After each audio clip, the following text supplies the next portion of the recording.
Hey everyone, Joe G here with Touch of the Brush Model Weathering, and welcome to behind the scenes of my new office slash studio.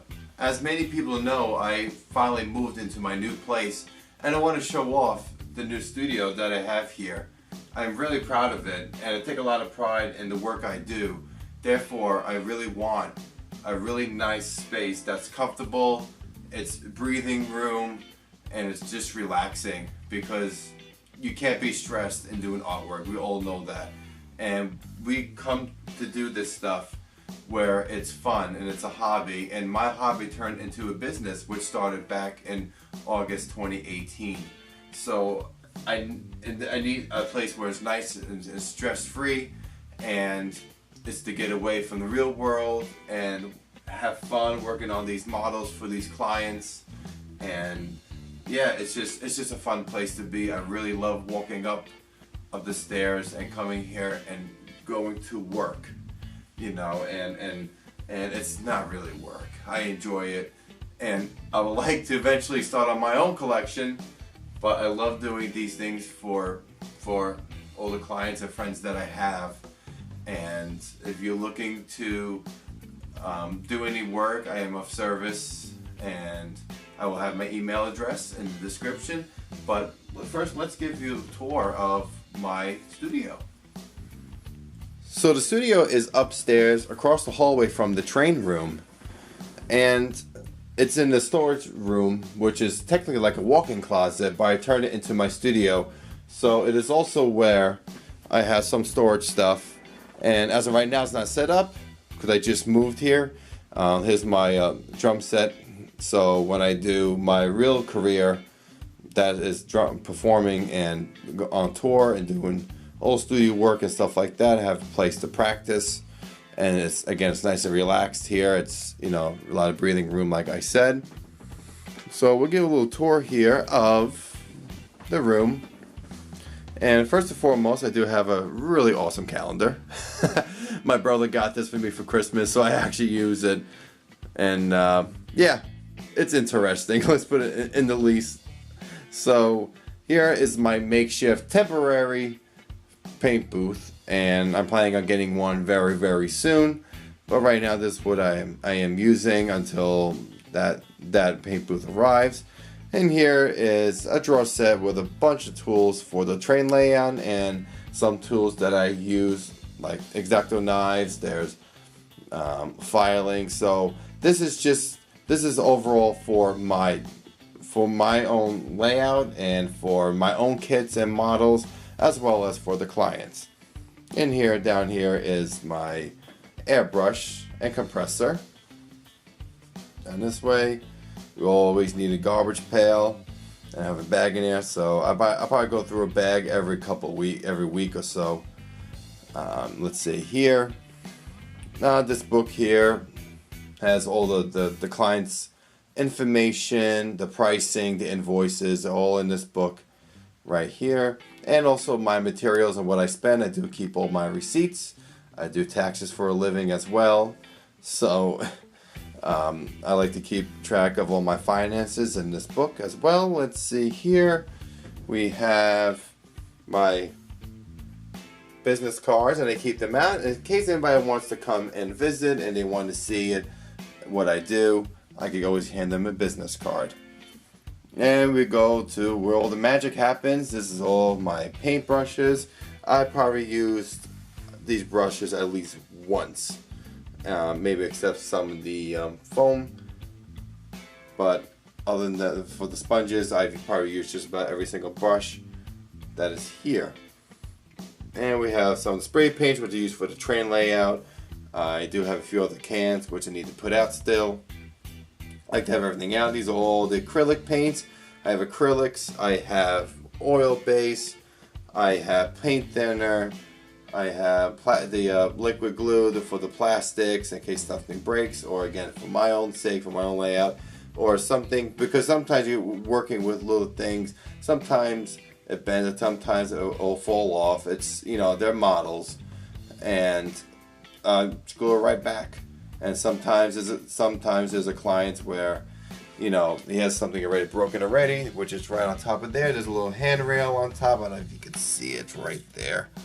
I got it like that, so I took a picture to let him know that it's already broken ahead of time. He's like, no problem, so I'll re-glue it for him. Again, I'm coming back this way. We have some watercolors that I just purchased. These are for my rough spots and streaks. Paint thinners, decal solutions. Let's see, we have here, we have all different kinds of powders, weathering solution powders. I have down for the big case underneath, some Tamiya Weathering Master stuff there. Underneath that, there's a bunch of acrylic paints, all different colors in that little container. A little thing for water, testers, dull coat spray. Let's see, here, there's the little cutting board here to cut all different pieces of wood and stuff. I also use that to cut on. Some projects here for my own sake. I have a end scale project there. I'm going to redo the decals. He wants it for the SPSF Fictional Railroad, so he wants me to redo those. I might have to custom paint them, not sure just yet. I'm going to get in touch with him for that. There's pastels here. I have a bunch of these other containers, the black one and blue one. There's a bunch of different kind of screwdrivers and just all different sorts of things. And yes, we all love Q-tips. Q-tips are weatherers and a modeler's best friend, as we all know, besides the airbrush and besides the regular brushes. And in here, there's everybody knows this book. At least I hope they do. That's a great book right there. Some stencil work. As you can see, here's a project I'm working on for a client, doing some patchwork for his railroad SDMT. And that's what I've been using over there. And come around this way, so when I finish all the work, I display on this display that I built. Again, we have 3 different scales. We have O scale. I do all different scales. I do O scale, N scale, and HO. I do not have a track for Z scale yet. Therefore, I would love to do some Z scale work. I think that would be a lot of fun. But I've been working, here's some patchwork I've been doing on this C430 for a client. I just did the patchwork on the L&N. And it says SDMT over there. And here's a little baggage car from that. It was mine. He purchased it from me, and I want me to weather it. So here it is. So now on Instagram and Facebook, when you check out my Instagram and Facebook, you will see all my videos. I'm sorry, all my pictures are of the cars on this display. And also those same pictures go to the clients to show them what they look like. And there's also a video of me building this display from a few months back. So definitely check that out on my YouTube channel. And underneath, there's the decorations. But over here is my big tool chest. And this chair here, I got 3 computer chairs, 3 for $20. And it's a nice computer chair. I cleaned them all up. This one's in great shape after me cleaning it. And underneath this rug here, these little tiles are 2x2s. I got them at Habitat for Humanity. I believe that's the name of the store. And I have 6 of these. I'm going to buy a few more to cover where the airbrush section is going to be. But they were like $3 a piece. It's a discount store, so I want to protect the rug. It's very important for that. I like to have the place nice and neat, as you can see. And so that's the station. And up here in this shelf, I have all the client's stuff. So right here, I have, let's see, these are empty boxes for his engines. This one needs patching. I have a bunch of cars that he purchased from me. Those are just sitting there so he can pick them up. And over here, these engines need to be weathered and patched with decals, and here are the decals right here. And there's an old backdrop that a buddy of mine gave me. Decided to keep it there since it's industrial, and that's basically what I'm doing right here. You know, right here is some cars for another client. He's modeling the 1940s. So we have a bunch of Lehigh Valley, some Pennsylvania Railroad, some Reading, and there's about 13 cars right here for one client. And they're all separate right now, 2 and 2s, but sometimes this whole shelf could be packed with old people's stuff, and I have post-its to show whose is who and what's completed. And up there, my bass player got me this. He found this in the thrift shops. The old steam engine, all rusted up, so I figured that'd be a great picture for my studio, especially that it's a weathering studio. So folks, that is the little tour of the studio here. This is what I do as a side business of mine. I am a touring musician. That is my career. And I also am a tax preparer at H&R Block, so that's my other career. So this is the Be Business Owner. It's a lot of fun. It's a lot of work, as you can see. And if anybody has a skill and a trade that they can do, and if you could make it into a business, I totally recommend it. It's another source of income. It is fun, and it's just so enjoyable to do this stuff.